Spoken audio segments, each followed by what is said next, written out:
Alright, nakachamba tayo ng mochi pistachio crunch ng Contis.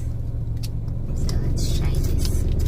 So, ang difference ito ay mochi. Yung mga natikman natin ay marshmallow. That's 195. 195. Of course, yung favorite nating Baker's Champ, 190. Napakalaki. Okay. May design. Malaki. Yeah, mas malaki siya compared sa mga nabibili natin na mga yan, may pag-gold siya. So, yung siba, tinatry nila ang ganda doon. Wala naman lasa. Okay. Try muna natin ng hindi ko nabibiyakin kasi Kagatin mo na. kakagatin ko na lang. So, yung muna, yung walang sauce. May sauce pa yan. This one, pistachio.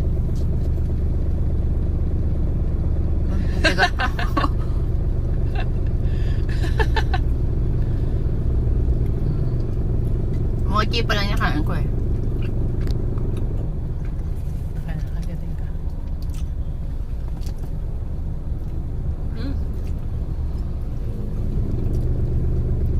Dalawa ba to? Dalawa? Kaya tayo. Lagyan mo na ng sauce. Walang. Try ko muna kayo.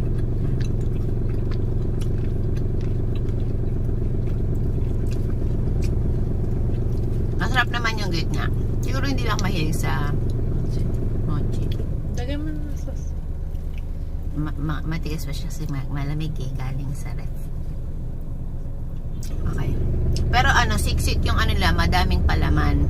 So, worth it naman. Okay. Try natin lagyan ng sauce.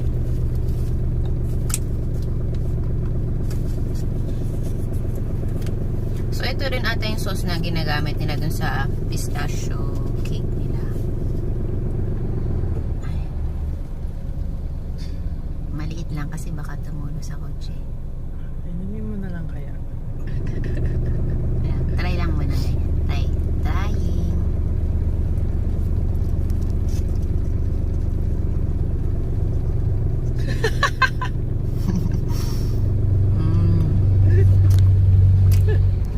Ang ba masarap na ito kasi matamis. Ang rating ko dito ay so good na good yung gitna. Pero hindi ako mahilig sa mochi. Pero masarap din naman. Gaganon yung isang sauce. I'm gonna rate it 8 out of 10.